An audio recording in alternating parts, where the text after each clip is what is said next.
بسم الله الرحمن الرحيم. السلام عليكم ورحمة الله وبركاته. halkan waxaan rabnaa inaan uga hadalno data structures collectionskiisa waxyaabaha uu iska leeyahay.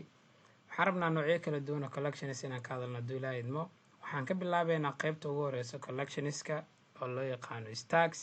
stack wuxuu yahay maxaa loo isticmaalaa iyo operationska uu leeyahay iyo example uu leeyahay ayaan halkan ku arki doonaa.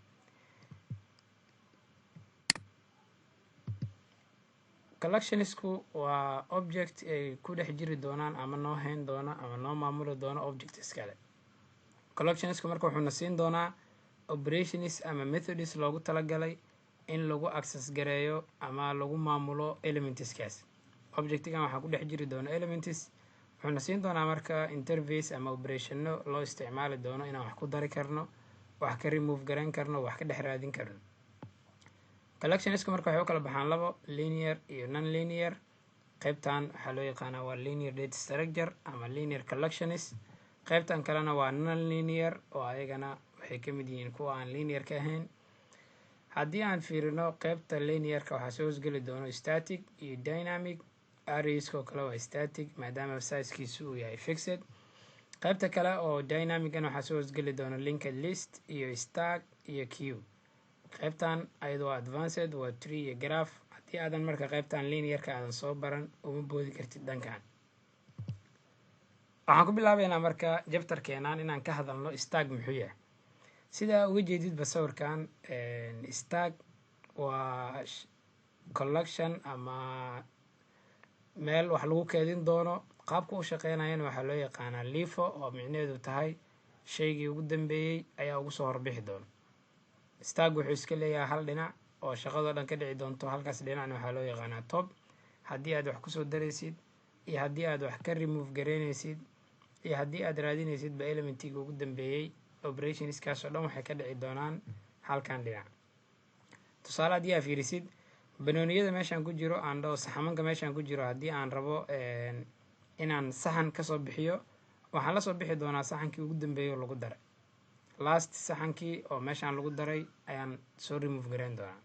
haddii aan rabo inaan saxan kusoo daro sidoo kale waxaan uga soo dari doonaa isla meeshaan oo wuxuu noqon doonaa midkii ugu dambeeyey oo lagu soo daray saxankii lixaad. buwaagtoo kalea lamid haddii aa fiirisid, haddii aan buug qaadanayo waxaan qaadan doonaa buugga ugu dambeeyey oo lasoo saaray. haddii aan rabo inaan buug kale kusoo darana qaybta kore ayo topka ayaan kaga soo dari doonaa. stacku marka si markii loo fiiriyo waa collectionska qayb ka mid ah, waana qeybaha ugu muhiimsan oo loo isticmaalo collectionska qaybta linearka. waxaan fiirinaynaa marka stack muxuu yahay, operationsku iska leeyahay, applicationada isticmaalo, exceptionska uu iska leeyahay, sidoo kale implementationkiisa wayska loo implement garan doono haddii ilaahay. waxaan ka bilaabeynaa marka stack definitionkiisa. stacku waa linear collection. qaybta collectionska linearka ayuu ka mid yahay. elementskiisana waxaa looga soo dari doonaa qaab loo yaqaano lifo oo ah last elementigii meeshaan lagu soo daray ayaa noqon doono midka ugu horeeya oo ka bixi doono. kii ugu dambeeyey ayaa ugu soo horbixi doono. waa qaabka uu shaqeeyo stacka. conceptually qaabka uu egyahay waa kan. stacka haddii aa fiirisid waa kartoomankan oo kale. haddii aa fiirisid meesha lagu shubay, haddii aan rabo inaan kartoon kusoo daro dhinacaan uga soo dari doonaa. haddii aan rabo kartoon inaan ka qaadana midkaan ugu koreeya ayaan la bixi doonaa. halkaas dhinac oo shaqada ka dhaceysana waxaa loo yaqaanaa sida aan sheegnay top of the stack. stacka si markaa u fiirisid marka waa symbol. wuxuu isticmaali doonaa lifo oo ah elementiga ugu dambeeyey ayaa noqon doono midka ugu horeeya soo bixi doono. stacka applicationska isticmaalo markii programmingka la imaado aan dhaho computerka waxaa ka mid ah control z markii aad dhihi sidoo kale ama undo operation marka aad sameynaysid waxaa laga laaban doonaa shaqooyinka la qabtay shaqadii ugu dambeysay. last shaqadii la qabtay ayaa ugu noqonayso shaqada ugu horeysa oo laga laabanayo. sidoo kale function calleska marka la sameynayo function hadduu function wacdo executionka ama fulinta waxaa laga soo bilaabi doonaa kii ugu dambeeyey oo la wacdo. waxaa ugu dambeyn doono kii ugu horeeyey. function calleskana wuxuu isticmaalaa lifo. waxaa ka mid ah compilerska syntax checking markay sameynayaan. tusaale ahaan haddaan brackets ama parentheses aan furo waxaa la hor xiri doonaa kii ugu dambeeyey, kadib kii ugu horeeyey ayaa ugu dambeyn doona. wuxuu isticmaali doonaa qaab loo yaqaano lifo. waxyaabaha oo isticmaalo ama tusaale ahaan usoo qaadan karno waxaa ka mid ah historyga ama bejajka aada booqatay markii aad fiirisid browserkaaga waxaa ugu soo kormari doono bejkii ugu dambeeyay oo aada booqatay waxaa loo yaqaanaa marka qaabka u shaqeynaya waa lifo last bejka aad booqatay ayaa first soo kori doono waxaa ka mid ah html tagiska marginkooda markii la sameynayo tusaalehaan haddii aan 2 taag furo waxaa la hor xiri doonaa kii ugu dambeeyay oo micnaheedu tahay last taggii aad furtay ayaad marka ugu horeysa close gareyn doontaa waxyaabahan oo dhan marka waxay isticmaalaan stag qaabkiisoo kale u shaqeeyaan waxaa ka mid ah waxyaabaha stag isticmaalo call logga ama mobilekaaga haddii aad fiirisid gacanta colliskiisa waxaa ugu soo kormari doono numberkii ugu dambeeyey oo aad wada xiriirteen qaabka u shaqeeyo marka waa lifo asagana stagu marka maadaama uu sidaas u yahay ay tahay meel object ay wax ku dhex jiraan waxaa loo baahan yahay maadaama wax lagu daraayo wax laga saaraayo inaan operations isticmaalno ama methods operationada mainka u ah waxaa ka mid ah in aan isticmaalno markii aan wax ku dareeno methodkan loo yaqaano bush daatadii inaan ku darno ama elementigaas qaybta topka inaan uga soo darno waxaa kaloo jiro haddii aan rabo inaan wax ka remove gareeyo waxaan isticmaali doonaa bob operation oo ah elementigii ugu dambeeyey oo meeshaan lagu daray in laga soo remove gareeyo labadaba haddii aad fiirisid waxay ka dhici doonaan xagga topka waxaa jira marka operations kale oo auxiliary ah oon main ahayn waxaa ka mid ah big waxaa loo isticmaalaa shaygii ugu dambeeya oo meesha lagu daray haddaa raba inaa ogaado anigoona remove gareyneyn big ayada waxna kuma darto waxna kama remove gareys keliya wuxuu kusoo aqrin doonaa ama kusoo celin doonaa shaygii ugu dambeeya oo meeshaan lagu daray inuu soo aqriyo waxaa jiro size isagana wuxuu kusoo celin doonaa meeqa elements ama meeqa shay ayaa lagu keediyey staggeena elementiska ku jiro hadday ahaayeen eber 1 4 waxay yihiin noo sheegi doonaa waxaa kaloo jiro is empty oo ah ama noo sheegi doono in meeshaan faaruq ay tahay ama inaysan ahayn haddii empty uu yahay true soo celin doonaa oo waa faaruq u dhihi doonaa haddii uusan ahaynna wuxuu dhihi doonaa empty ma ah operationisku marka waa kuwaana iyo mid kasta waxa uu qabanaya 5tan ayaa markasta ay basic u ah ama common kuwa kale uu leeyahay stag haddii aad fiirisid bush iyo bob oo loo isticmaalayo ku daris iyo remove gareen bigna loo isticmaalo shayga ugu dambeeya ku darta inaad ogaatid sidoo kale waxaa jiro mid kale oo lagu magacaabo is empty oo ah inuu faaruqiyo in kale si aan ku ogaado sizekuna wuxuu noo soo celin doonaa meeqa elementiya meeshaan ku jirto stag haddii aad fiirisid qaabkan uu shaqeeyaa stag sidaan u samaysan yahay waa object noo hayn doono objects kale objectyada meeshaan ku jira waa elementyadan markaan ku dareeno ama aan ka saareyno waxaan isticmaalinaa operationskan bush markii la dhaho wuxuu sameyn doonaa inuu elementigii meesha kusoo daro big haddii aad fiirisid markasta shayga ugu dambeeyay ayuu soo aqrin doonaa sidoo kale bob markii la sameeyo ayadoo wax ku jiraan markii aan bob sameyno wuxuu remove gareynaa shaygii ugu dambeeyey oo lagu soo daray sizeka wuxuu noo soo celin doonaa lengthiga markasta inta elementi oo ku jirto kanaa noola socon doono sidoo kale empty miya maya markuu faaruq noqdo laakiin wuxuu soo celin doonaa true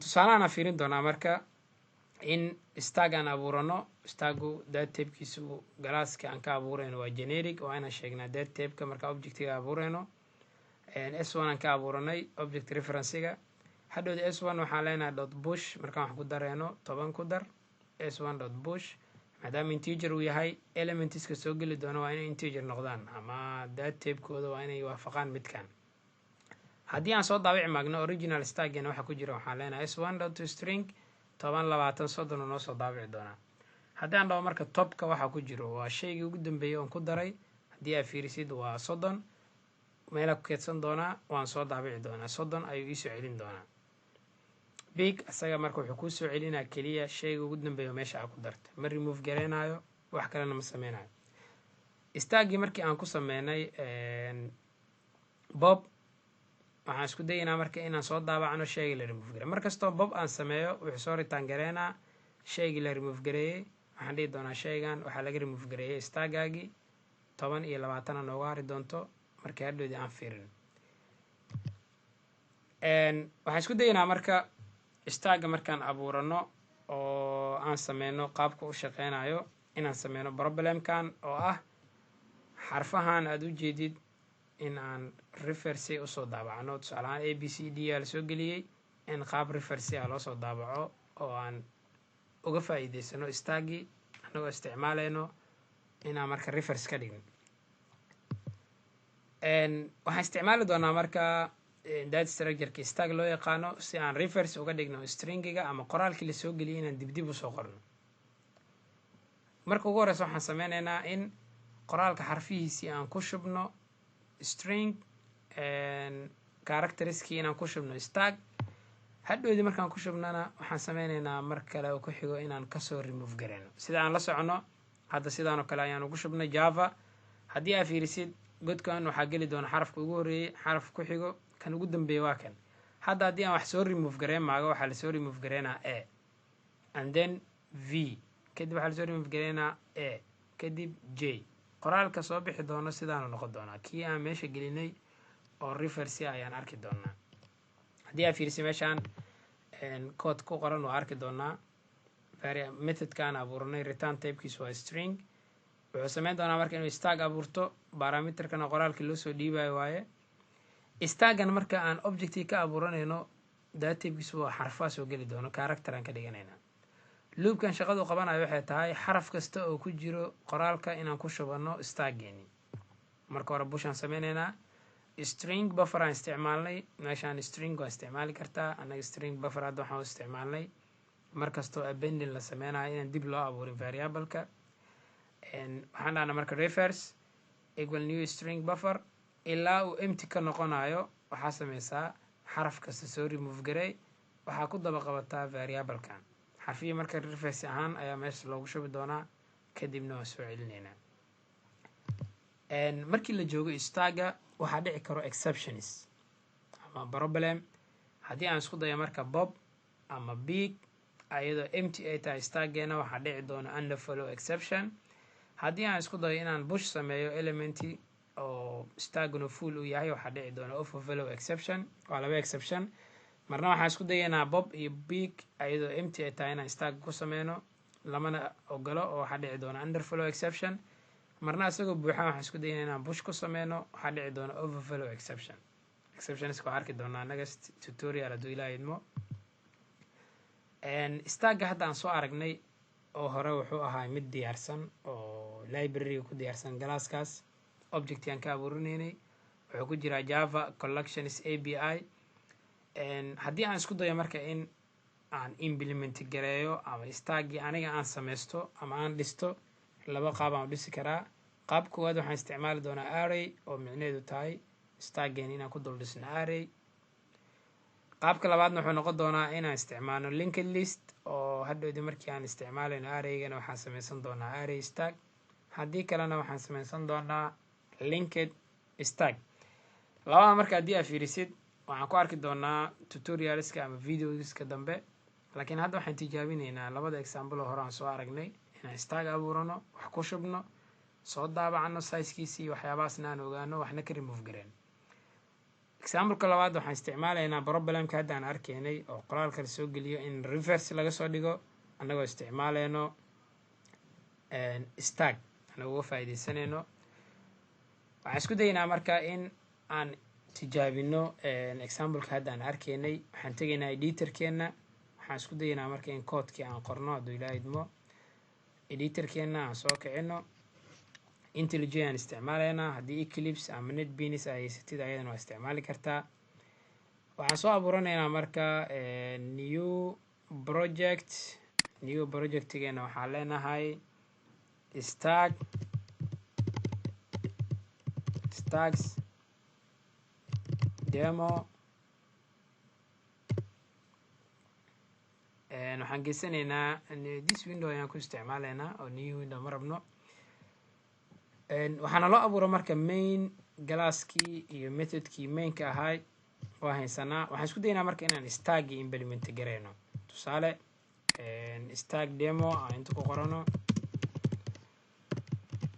waxaan rabnaa marka staggii waxaan object ka abuuranaynaa galaaska loo yaqaano stag oo ku jiro libraryga ama java collections api.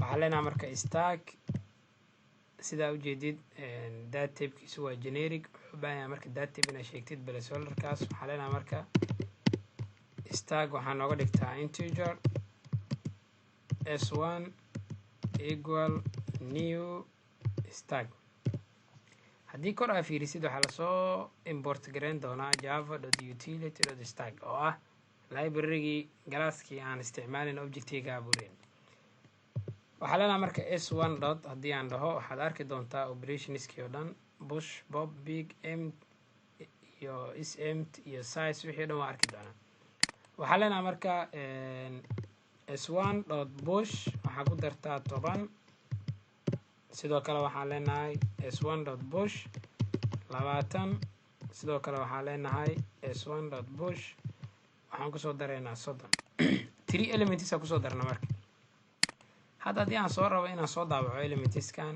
waxaa leeyahay s1 isoo daabac objectiga aan abuuray wuxuu yahay 10 20 30 haddii aan soo rangareeyo waxaan arki doonaa elementskii aan meesha kusoo daray aan fiirino sidaa ujeedid waxaa ku jira meeshaan stack elementskeena 10 20 30 waa 10 20 30 elementiga ugu dambeeya marka hadda aan ku darnay waa midkan haddii aan dhaho big maxaa dhici doona haddii aan dhaho s1 dot big wuxuu noo soo akrinaa aan dhahnay top elementiga shayga ku jiro topka inuu noo soo akriya ugu talagalnay haddii markaan rabo inaan soo akriyo shayga ugu dambeeya meesha aan ku daray waxaan isticmaali doonaa big hadda big wuxuu noo soo akrin doonaa 30 haddaa fiirisi topkeena waxaa ku jiro waa shayga ugu dambeeyey 30 ayaa ku jiro haddii aan 30 remove gareeyo maxaa dhici doona haddii aan dhaho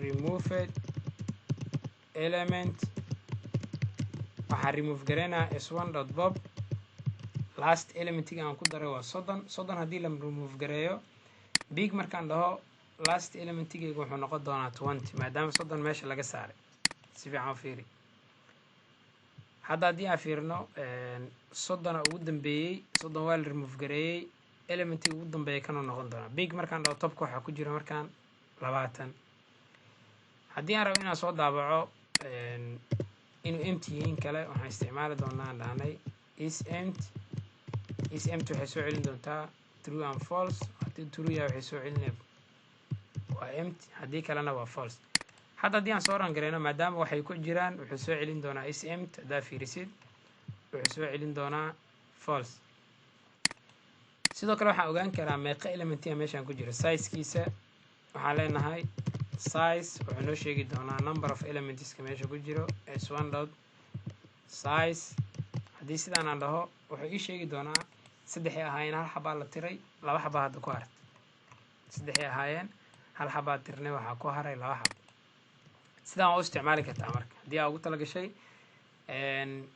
operationskan bob iyo big iyo bush smt iyo size waa 5 operation iska leeyahay stagga midka ku jiro libraryga waa diyaarsan yihiin marka objectigan galaaska abuuranayna kadib waa isticmaalaynaa waxaan rabnaa marka examplekii inaan sameyno refersiga oo sameynayay in qoraal lasoo geliyo kadib reference oo nooga soo dhigo waxaan leenahay marka reference aan isticmaali doonaa marka hore method aan soo sameysan doonaa oo soo return gareyn doono string waxaan leenahay string waxaan ka hormarinayaa static string kadib waxaa leeyahay reference wuxuu parameter u qaadan doonaa string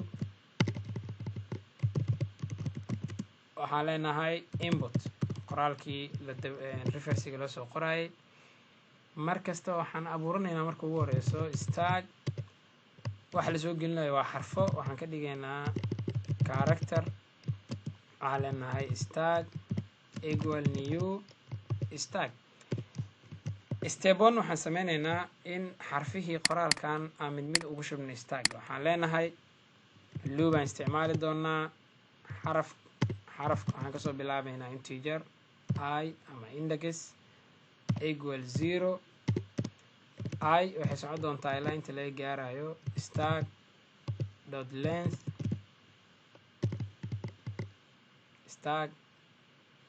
dot ay waxay socon doontaa ilaa laga gaari doono stack input dot length and sorry input oo ah qoraalka soo geliyay dot length qoraalka la soo geliyay inta xaraf uu yahay ayuu loopkan wareegi doonaa. haddii marka 4 xaraf ahaayeen 4 jeer wareegsan doonaa, haddii 5 ahaayeen 5 jeer, haddii 2 yihiin 2.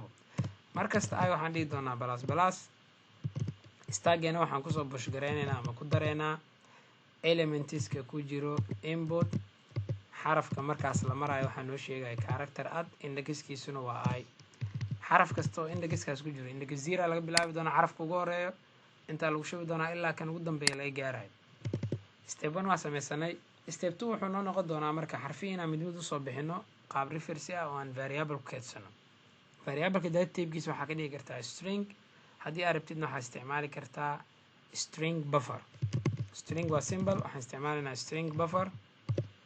aan leenahay refaced equal new string buffer. midkaa marka object in laga abuuro u baahan yahay. step 2 marka wuxuu noqon doonaa xarfii meesha aan ku shubnay inaan mid mid u soo saarno. loop aan isticmaali doonaa. loopkan wuxuu socon doonaa ilaa stack uusan ahayn empty. hadda stack hadduu empty yahay marka waxaan ka hormarinaynaa not oo negation aan sameynaynaa. waxaa laga wadaa marka stack hadduusan ahayn empty waxaa sameysaa variable-keeni reversed waxaad ku daba qabataa ama appending ku sameysaa qoraalka hore ku jiray stack-geena waxa laga soo bixin doono. wixii lasoo remove gareeyo xaraf kasta waxaa lagu shubi doonaa inta. sidaan la socono marka remove-ka markii la sameynayo xarafkii ugu dambeeya laga soo bilaabaa, kii ugu horeeyana uu ugu dib mari doonaa. hadhow waxaan soo ritaan gareynaynaa reversed dot to string. dot to string waxaa u leenahay reversed kan waa string buffer, variable kan methodkeena wuxuu soo ritaan gareynaya laga rabana waa string. sidaan darteed waxaan dhahnay string buffer waxaa u bedeshaa string. hadda haddii aan inta imaado oo aan dhaho waxaa iisoo daabacdaa tusaale ahaan a b c d haddii aan u baas gareeyo waxaa leenahay reverse a b c d. hadda a b c d haddii aan soo rangareeyo return table leeyahay wuxuu soo celinaa iyadoo reverse ah. haddaa fiirisid wuxuu kasoo dhigay reverse. meeshan haddii aan loo Soomaaliya wuxuu ka dhigi doonaa reverse. qoraal kasta oo meesha aad soo geliso wuxuu sameyn doonaa inuu usoo daabaco reverse ahaan. haddii aan Mogadisho sii raacsiiyo maxaa dhici doona? wuxuu sameyn doonaa sidoo kale inuu ayadana reverse kasoo dhigo. space-ku marka wuxuu u xisaabinaa character ahaan ama xarf ahaan. ayada laftigeeda waxaa loo isticmaali doonaa in reverse-ga lagu soo daro. problem-kan marka in qoraal la soo geliyo aan reverse ka dhigno waxaan uga faa'iideysanay annagoo isticmaaleyno stack. xarfii waxaan ku shubnay qoraalka stack mid mid uga soo saarnay. soo saaristu marka kii ugu dambeeya laga soo bilaabi doonaa meelaan ku keedsanayna kadib waa soo daabaceena. next tutorial hadduu ilaahay idmo waxaan ku arki doonaa stack ayadoo lagu implement gareynayo array ama loo yaqaanaa array stack inaan abuurano kadibna aan isku dayno qaabka u shaqeynayo koodkiisina qorno.